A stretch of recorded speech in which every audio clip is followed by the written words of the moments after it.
Would you like an opinion on a financial matter you're dealing with? Whether it's about retirement, investments, taxes, or 401ks, Scott Hansen and Pat McClain would like to help you by answering your call. To join Allworth's Money Matters, call now at 833-99-WORTH. That's 833-99-WORTH. Welcome to Allworth's Money Matters. Scott Hansen, Pat McClain. Thanks for joining us. That's right. We've got a good show today because, well, we always have a good show. But in addition to taking calls, which we have, which we'll do. Wait, Scott, I'm gonna correct you right there.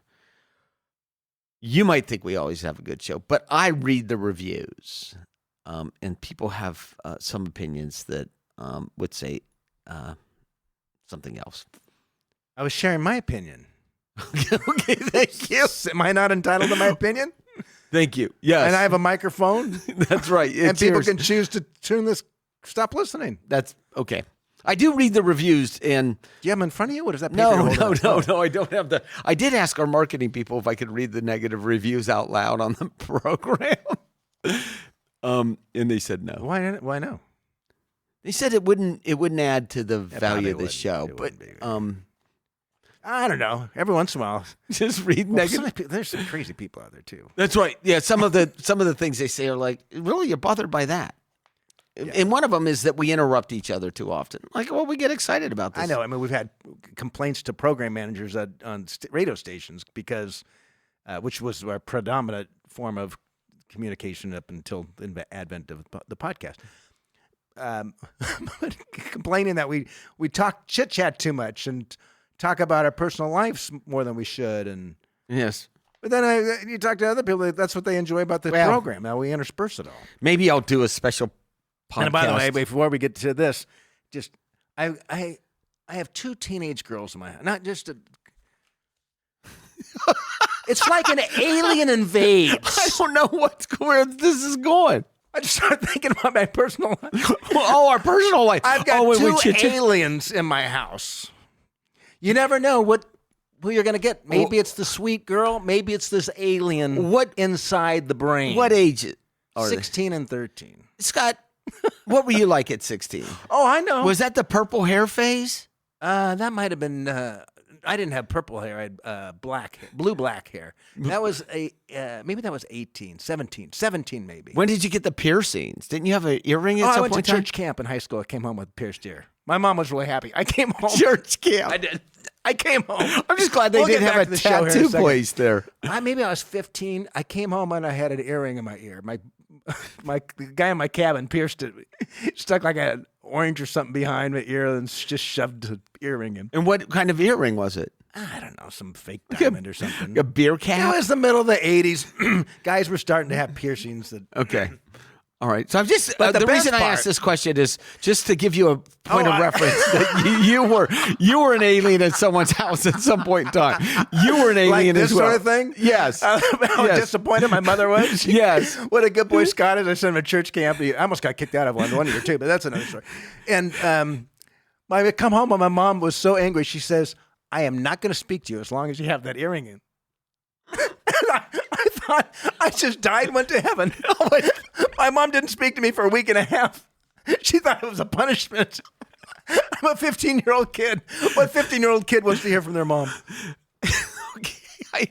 I was drinking water right there. I almost lost it. So you've got these. This has nothing to do with beautiful daughters. They are, but they're anyway.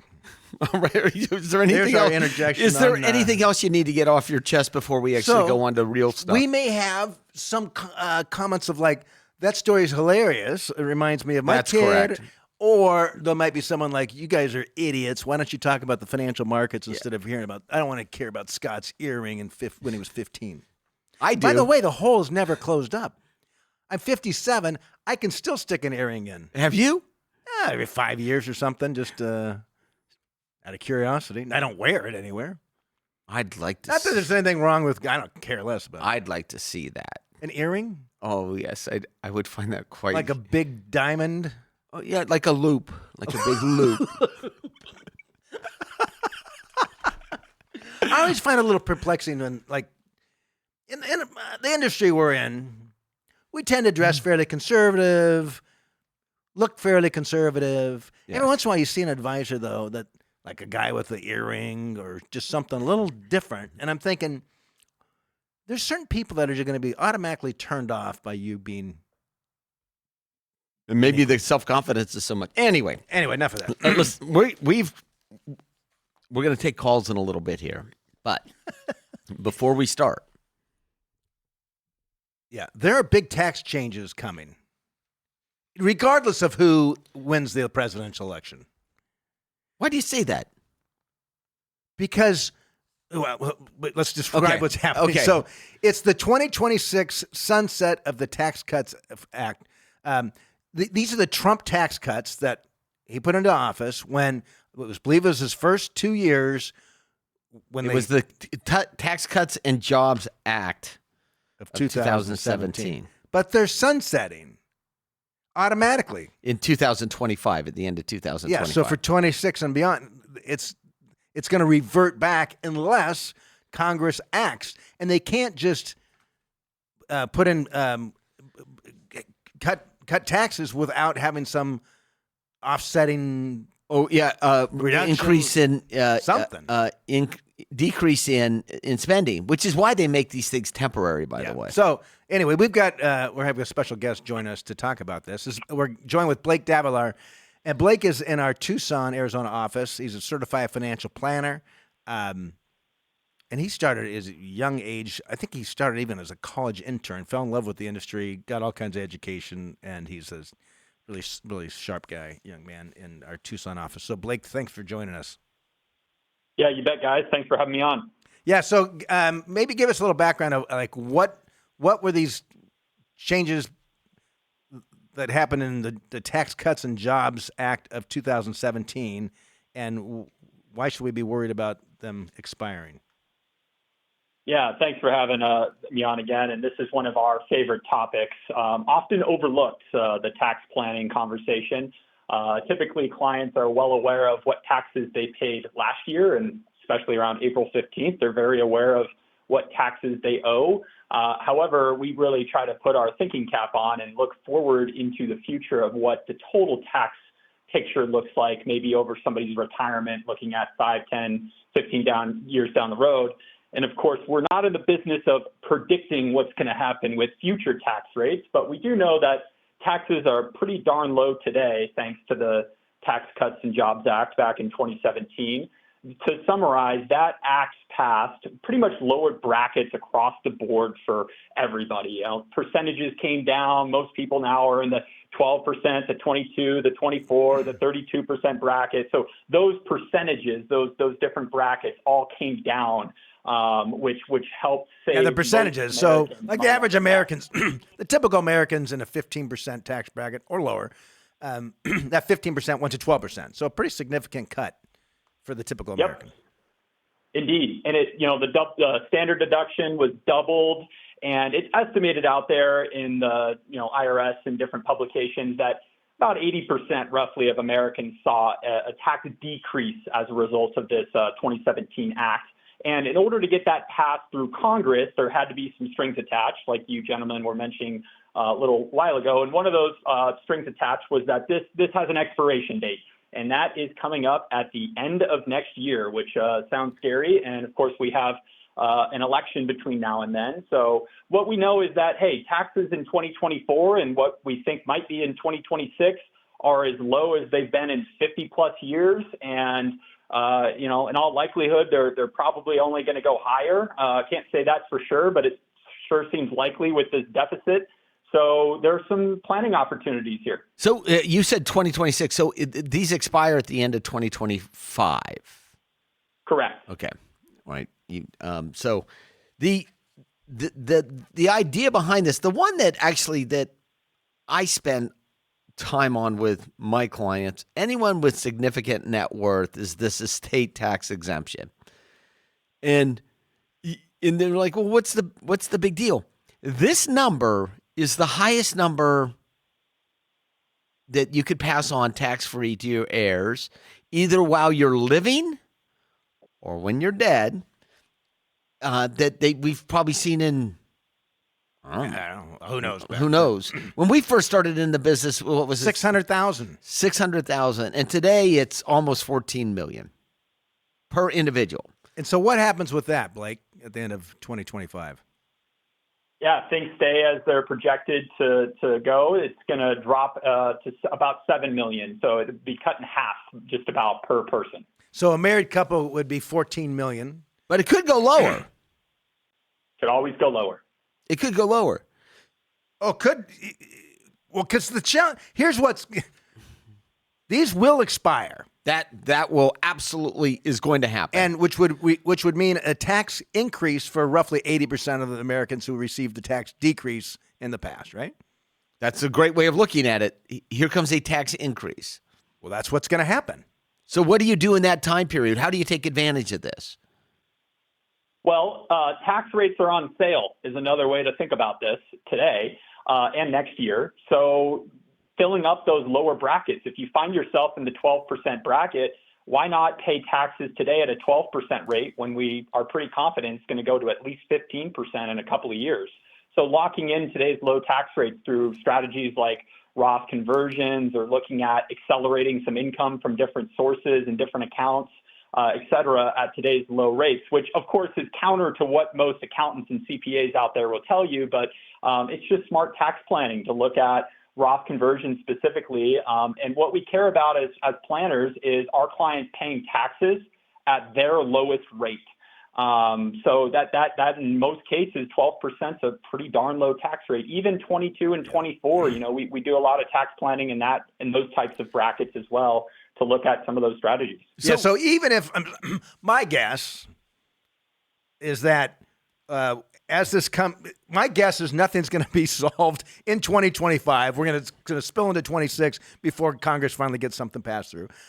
My guess is at a minimum, there's not going to be a lot of damage to lower income or the typical American family. I would agree with that. Maybe a little bit. Maybe a little tax increase, but not much. What I don't know about is those top brackets. There's already talk about, Biden wants capital gain tax rates to go up to the 39.6%. Same as ordinary income. Yeah. So the question is the fix that Congress is going to do at the time going to really hammer higher income tax? And to the point of the state tax, it could go lower. As part of negotiations, it could be that let's bring the state tax exemption back to 5 million or 4 million or 3 million. That's right. Or 2 million. It wasn't that long ago. It wasn't that long ago. So, and dead people very rarely complain. That's just the reality. So Blake, when I talk to my clients about the estate tax, what I tell them is, look, you need to work with an attorney to actually set this up, but you don't have to fill in the number yet. You don't have to fill in the number. And it doesn't mean, so if you've got a net worth of 5 million or 6 million, you may want to get some of that out of your estate while you're alive, and through an outright gift, you just give it to your heirs while you're alive, so you get that out of your estate, you use part of it, or you could use all sorts of trust. But if you're going to use a trust, you want to engage an attorney now. Yes. Right. I'm guessing their line at their office is going to start forming as we get closer to the end of 2025. Well, and it's not just I think the bigger issue I've heard from attorneys is the appraisers. Not like a home appraiser, but like business appraisals. Yeah. Right? So let's say you're a family business. This is where it's really challenging, right? You've got a family business. Maybe it's multi-generational family business. Your kids are working in the business. The plan is for the business to continue, but the business of itself is worth quite a bit based upon its revenue and income. It could be that in the family there's not tons of excess cash sitting around, but suddenly, if we go to where the exemption's way below the business value, when mom and dad pass away, those estate taxes are going to be due. You've got to scratch a check, where it may make sense for you to actually give away part of the business now while these numbers are really high. Right? And these are rich people problems, by the way. These are 100% rich people problems. You still want to be a good steward of the assets you've got. Correct. There's no question. So I have had clients that are on the fence, and when they know that they're actually never going to run out of money at their current lifestyle, this is when they start gifting. And sometimes it takes a couple of years of you saying, look, this is, as long as long-term care, you have got enough to cover for long-term care. As you age, your disposable income actually goes up because of the fact that you're not. I've got clients in their 80s, and they're like, we're not traveling anymore. We're done. We can't do it. We don't. We're not. We're not consuming as much. Yeah, the airport, getting on the plane. We're not consuming as much. We're not buying new cars. We're not, and that's where the gifting really, really comes in. Even for people that have estates of $3, $4, $5 million, well below this limit. But Scott, I have no idea where this is going to go. Not a clue. Nor does anyone else. What about? So some people listening to this, like, all right, my net worth's $3 million, so I'm not going to worry about this, which is probably safe. And I don't know, there was the automatic spousal exemption. I don't know, was that part of the Tax Act? I don't remember. It used to be you had to fund a bypass trust. You had to have it structured in a trust ahead of time. I don't know the answer to that. I don't know the answer to that. It's worth looking into, though. But how about on required minimum distributions, Blake? What are the implications here with this? Sure. Well, you know that this is another tax act, the Secure 2.0, which increased the age to 73 now for those RMDs, and it's set to go up by a couple of more years here in the future. But markets have been pretty good. IRA balances, 401ks, those types of assets have appreciated nicely the last 5-10 years. And clients that are approaching age 73, so maybe they're in their late 60s, early 70s now, and they're looking at that RMD projection and going, wow, I've saved all this money in a 401k. Like you said, they might have a net worth around $3 million, and all of a sudden that first year RMD might be up around, $75,000, $100,000, a couple $100,000, depending on your balance there in those pre-tax accounts. And it makes a whole lot of sense to look at doing some of those conversions now, especially while tax rates are low, to lock in the lower rate, have a little tax-free Roth that's growing for the next 5, 10, 15 years for your estate and for your family, and et cetera. And that really helps save on taxes come age 73, when likely for those clients, tax rates will be higher. And right? Blake, is this the kind of planning you've been doing with your clients? Yes, sir. Pretty much daily around here. The interesting thing, after the election, we will have better visibility. But you said that you don't think Congress will. We don't know. We don't know. I usually take the under on Congress passing laws. But look, they're going through the planning, and if the rates stay the same, you still haven't lost anything. Yeah, exactly. Right? There's no downside to actually going through the process. Yeah. There's absolutely no downside. And regardless, you're still going to want to. Quite a few people are still going to want to do some Roth conversion. Well, this there's year, no question. Or maybe even take a distribution.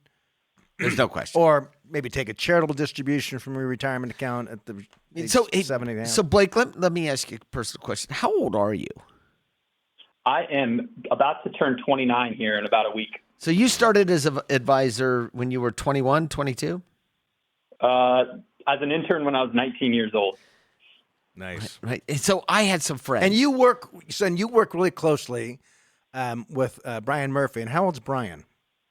Brian is 66. So he's It's pretty common with our structure. Yeah, at Allworth, is we've got senior advisors. So I'll share this once we're done.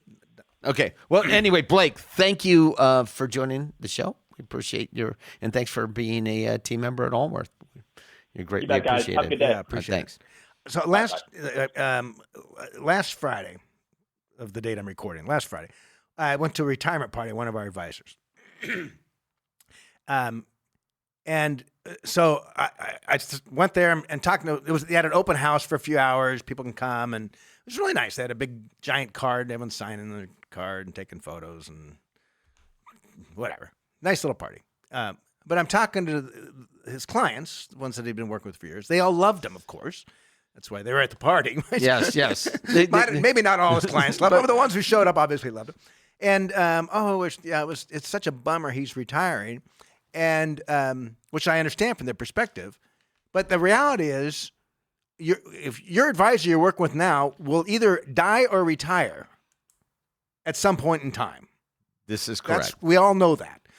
This is correct. Which is like one of the reasons, like in our organization, we make sure we've got a team of younger advisors that are to maintain that continuity. Which many of them start as interns in college. There's a path, right? There's a path for two reasons. One is we get to see what they're like, and they get to see what we're like, and then whoever makes the cut, they work through the system. A younger advisor teamed with the wisdom of older advisors is really what you want. You want the energy and the wisdom, yeah, that's right. But it's hard to get it all from the same person, right? Because when I was 29, I didn't have a lot of wisdom. I did understand the rules and how to navigate them, but maybe I wasn't great at explaining it or didn't exude enough confidence, whatever. But the wisdom or the older advisors, it's invaluable. So I had friends of mine. Well, and I'm a good firm, like a firm like Allworth. I know how Allworth works pretty well. I don't know about how all firms, but we're very much team focused. And you want it to be. Our advisors run ideas by other advisors, and yeah, it's collaborative. Yeah. So enough about that. But I remember, Pat, when I was I was maybe a couple years out of college and hunting for clients. You know, it's really hard when you're just trying to start.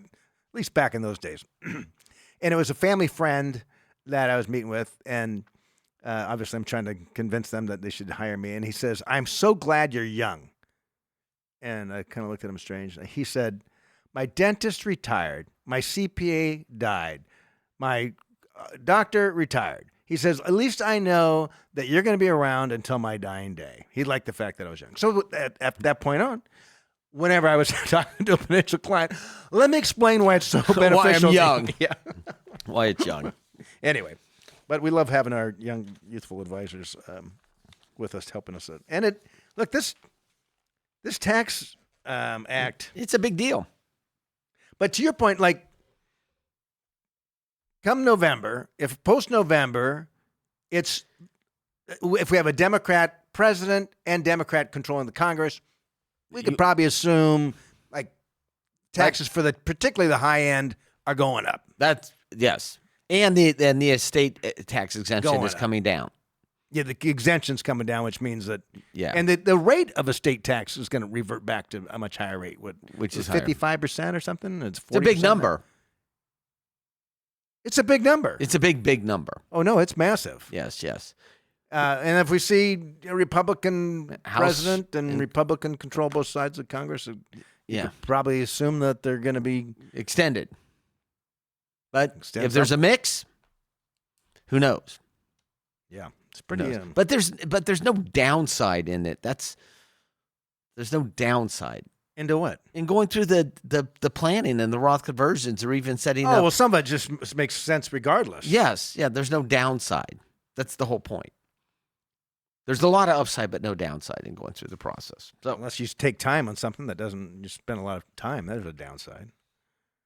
I mean, I could plan, like, how would I respond if a missile lands in my next door neighbor's house? But you're going to, if you go through the planning, you're going to use some or all of it. It just reminds me back in when COVID was first starting to become like, well, this might have an implication on us all. And I remember we had a meeting with our chief technology officer 4 days before the lockdown. So we're in California, Santa Clara County, which is Silicon Valley, first county in the country to lock down. We were pretty close. And we had offices down there. Correct. And so our chief technology officer was one of the kind of early. He thought that this thing was going to. So I remember I remember we had a meeting and we're talking about, and he's going through all this different possibilities. And I said, Adi, we can't make plans on 15 different possibilities. I said, why don't we just discuss worst case scenario? Should that ever come to that? What's worst case scenario? Well, worst case scenario is lockdown like they're doing a complete in China. Lockdown. I said, okay, then maybe let's plan what might And he did. happen. Well, it was 4 days later we had the lockdown. Yeah, but and what we did was we were able to get it so everyone could work remotely within And the problem with as soon as that hit, then many businesses responded. We actually had the equipment that we could go remote. Yeah, we were. Yeah. We Anyway. used outside servers and everything else, but that's. Let's go to the calls, Scott. Yeah, let's. By the way, if you want to join us, you can join us at questions@moneymatters.com. Send us an email, questions@moneymatters.com. We're talking with John in California. John, you're with Allworth's Money Matters. So I had sent in a question about I'm holding about 40% of my nest egg portfolio in cash that's paying 5% in a money market account. Okay. And I just wanted to get your guys' take on how smart is that relative to the idea that if and when we have a market downturn, I'll have some cash to be able to deploy when prices are low. Got it. And how old are you? I'm 62. And how long has this money been in cash? Oh, about a year. And what was it in before? A whole mix of stocks and ETFs, and it was pretty well diversified. And so, why did you increase your cash exposure? Yeah, like what happened a year ago that told you that the market was going to fall and that you should have money in cash? That's not an easy question to answer. Try to give some background. So, okay. I took an early retirement 4 years ago, right before COVID. My wife and I have a pretty nice nest egg, and I decided that I was going to do some trading and investing in the stock market rather than commuting to Sacramento for a regular job for the next 10 years. So I've spent the last 4 years doing a lot of swing trading, option trading, using about a third of my portfolio for my trading account. And the rest of the stuff is just the same kind of, incredibly diversified stocks and funds.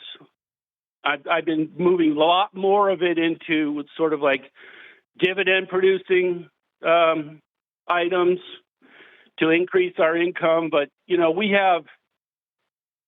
I collected Social Security just recently. My wife is on Social Security. We both have a pension. We have guaranteed lifetime medical care through my career with the state. Yeah.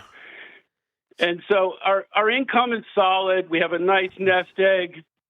I'm making money. Okay. So what a year ago told you that the markets were going to go into turmoil and that you should move 40% to cash? Well, there was something. $100,000. How much? I had a couple $100,000 that I inherited from when she passed. Okay. And so I took that and some other money, and I just decided that with the rates the way they are on cash, I'll just collect that 5%. Okay. And then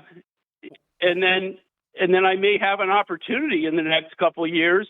If I had this cash before COVID hit, I could have made a killing. I know, but if I had bacon, I could have bacon and eggs if I had eggs.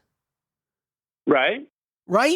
So we could make up every scenario in the world that says that if this had happened, this is what I would have done. The reality, John, I'm going to be very blunt with you, is you sold out a year ago, 40% of your portfolio, and missed out a tremendous run. And the way the stock market gains work, it's these short periods of times where there's massive run-ups. It's not like every month it's going to, But in saying that, Scott, in his defense, he said he's got a nice state pension and Social Security and he doesn't really need this money. Is that correct? Is that what I heard from you? That if this money all went away, you'd be fine. You mean the cash?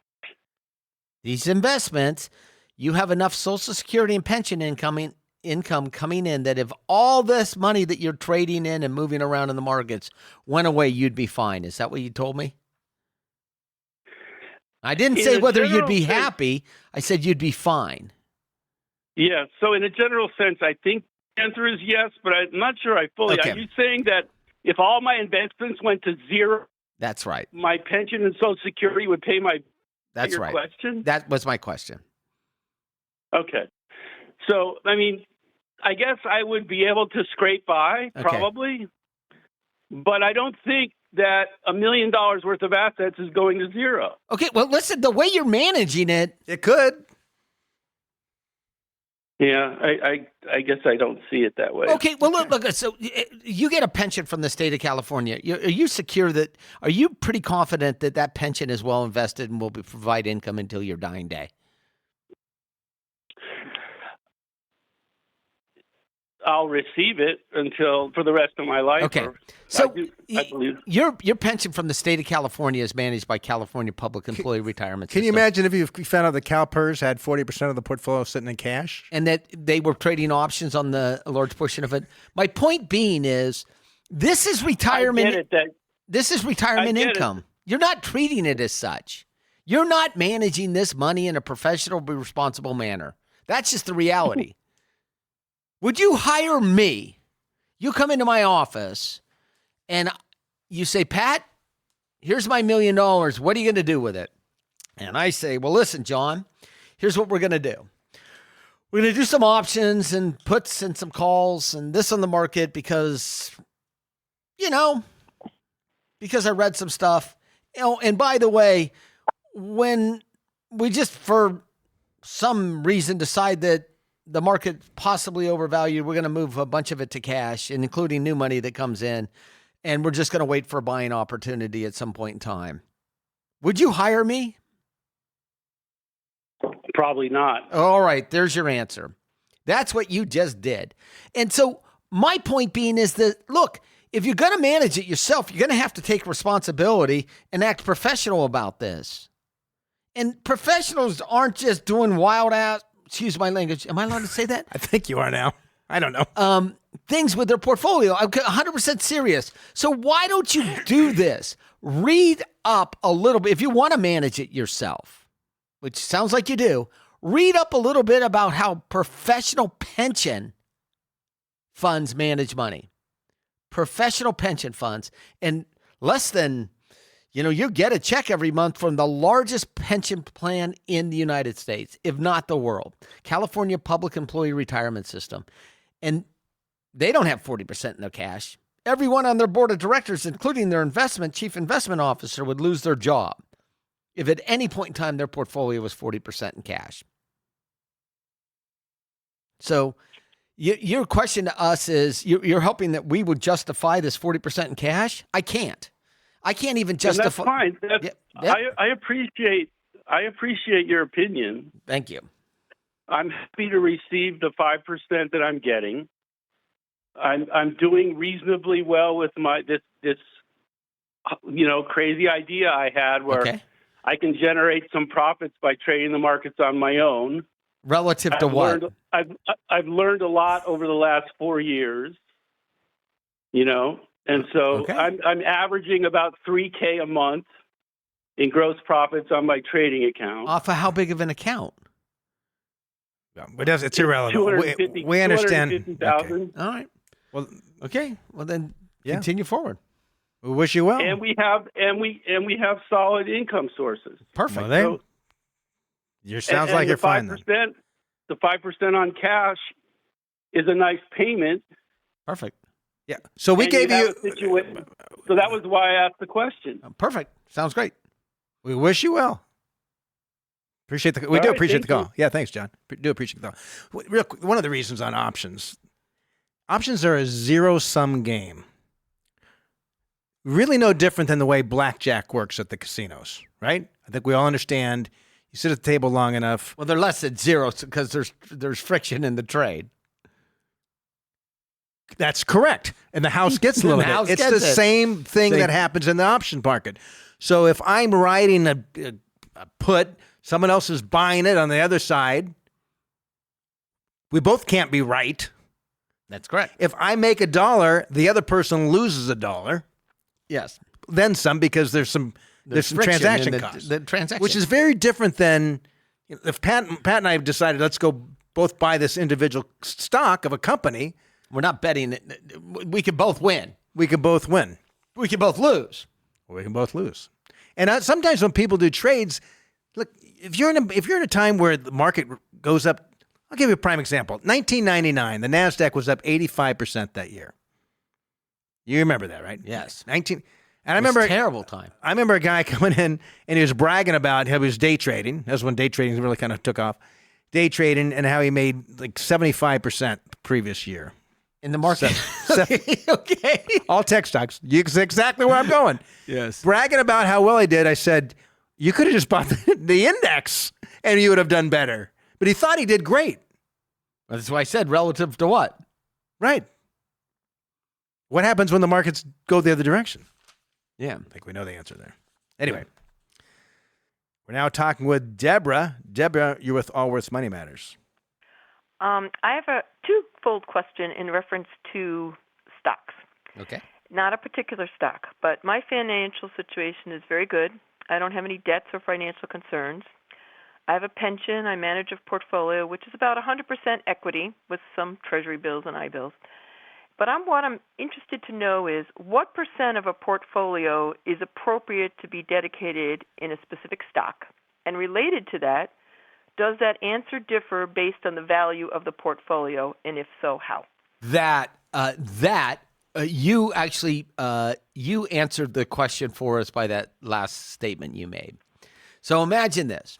I'm worth $1 billion. All right, let's say I'm not, but let's say I'm worth $1 billion, and $500 million of it is tied up in Your company. the company I started that is now publicly traded, which is how I became a billionaire, and $100 million is tied up in my palatial estate on the shores of Lake Tahoe in Incline Village on Billionaires Row. And the other $400 million is in a diversified portfolio. Is that $500 million too much in that particular company stock? Half your portfolio? Not necessarily. Yep, because I'm worth $1 billion. You can afford to lose it. If I'm worth $1 million, Then it's a different story. Right. And so from a mathematical standpoint, it's about 16 to 20 stocks to diversify away from one. That's assuming you're also diversifying on industries, but to diversify your risk away from one company so where now you have more of just an overall stock market risk as opposed to risk dedicated to one individual security. So your situation, how much of the portfolio, what's the size of the portfolio and how much is in any one individual stock? And is it inside an IRA or outside an IRA? And what are the capital gains implications in actually selling that particular holding? Yes, I've looked at those things. Do you have one stock that is creates a substantial portion of your portfolio? About 9%, including both my non-IRA and my IRAs together. Was it a company you used to work for? Nope. Oh. And it's a company that I have the holdings, as I said, in both my Roth and my non-Roth IRAs, and it has, fortunately, I invested more in the Roth IRA, so it's really in a good position for me to continue holding that. And the other one, if I sell it, of course, I have to deal with the capital gains. Yeah, but even if you wanted to pare your exposure down, you would do it inside your Roth and not the other, so you'd avoid the tax. Right. Yeah, that wouldn't. And how much what kind of percentage from your portfolio? What percentage are you taking out each year for living expenses? Basically, nilch. Okay, then you're fine. Yeah, You got a pension. I mean, yeah, wouldn't bother me at all. And you said that if that whole holding went away, 10% of your portfolio is wiped out tomorrow, with just because that company turned into Enron, would it devastate your financial situation? No, it'd make me sad and make me feel stupid, Okay. but no. No, I wouldn't worry about it. Because obviously there's enough there you could live without it. That's right. That's what we're going to. Yeah. Yeah. Now, whether it's the right financial thing to do or not, that's a completely different question. what do you mean by that? Well, no, because you want to do it, but I don't think it's wise to hold 10% in a particular company stock, one company stock. I wouldn't do it. And it wasn't by design. It was because of the growth of the stock. Which would cause me even, how long have you owned the stock? 7 years. What stock is it? Nvidia. It seems to me that company's priced for I would. Wow. And by the way, yeah, It's all priced in. Anything that's about, everyone else knows about. Great. I'd trim at least 25% of the portfolio. Of that 10%. Yeah. And listen, I have been in these situations with clients. I cannot tell you how many times. I can't even. Lucent Technologies. Doesn't matter. There's all kinds of hot stocks. All these hot stocks that have gone up by 500-600%. And I say, you know what? We'll sell half of it, and then we're right. And that's what I've historically done. Have you trimmed this portfolio, this Nvidia at all out of the portfolio? No, I have not trimmed Nvidia. No. All right. You know what to do. Yep. Yeah. Thank you, guys. All right, have a great day. Yeah, appreciate it. And we're now talking with Al in California. Al, you're with Allworth Money Matters. Hi, how are you? We're great. How you doing? Just fine. I'm a retiree, and I have a two-part question. Yeah. First part is I have a CalPERS pension, and I'm concerned about, given the state's finances, the budget deficit, and instability, geopolitical instability, potential China invasion of Taiwan and escalation of the Ukraine war, how that might affect the state in the long-term economics of the state.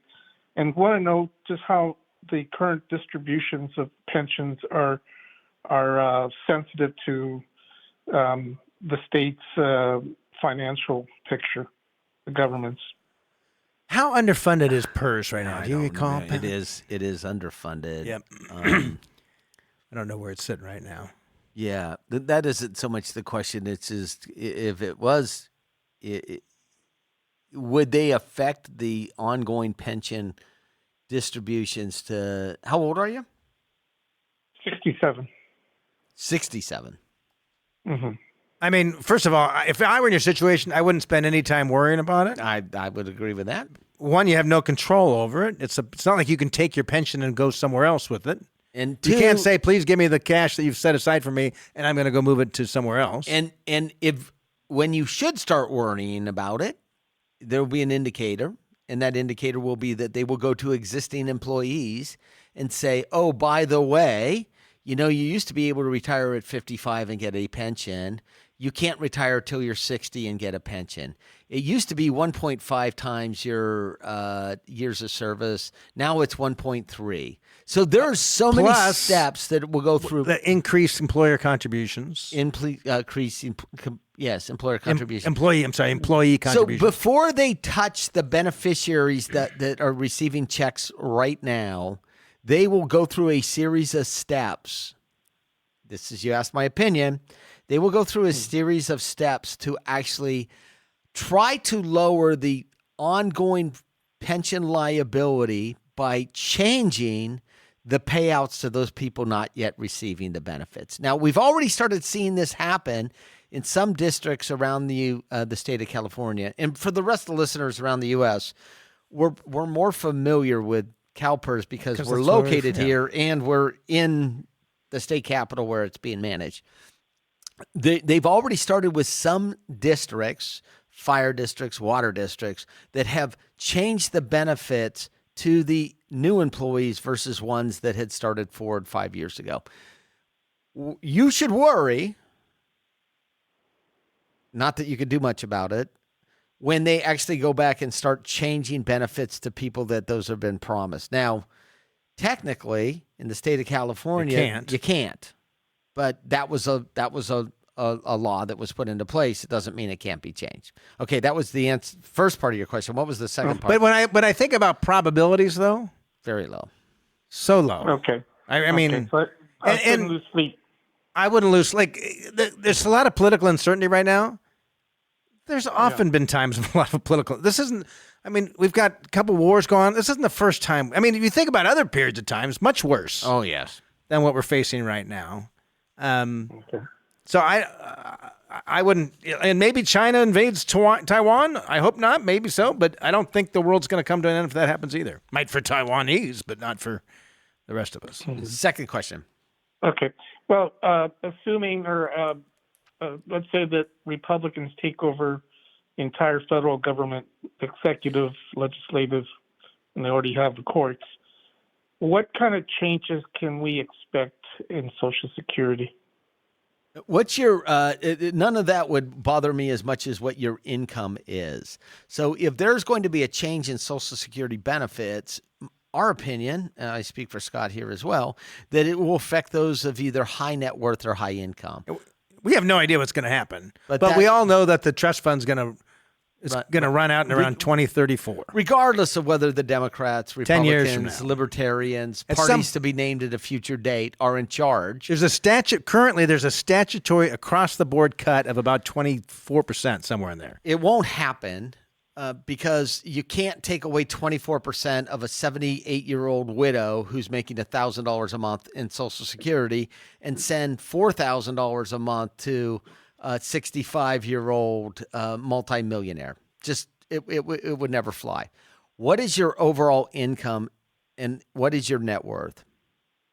Income's about $140,000, $150,000. And what's your net worth? And net worth, the real estate and everything, about $2 million. All right. But you're taking Social Security now. Right. All right. You might be affected not in the near term. It's 10 years out. But not for a long time, if at all. And we've heard, a Democratic senator from Oregon had proposed taxing on reducing benefits for those making over $100,000.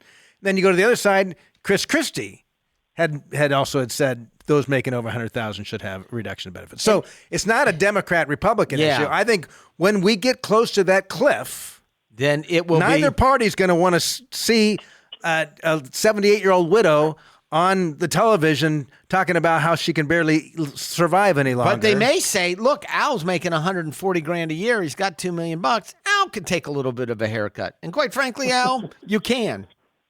You don't want to. I can. I don't want to. Yeah. Well, I wouldn't die if I got cut off. But, No, but you won't have anything to do with it. And that time probably will come, but it won't come until the final moment, or even a couple months after the final moment.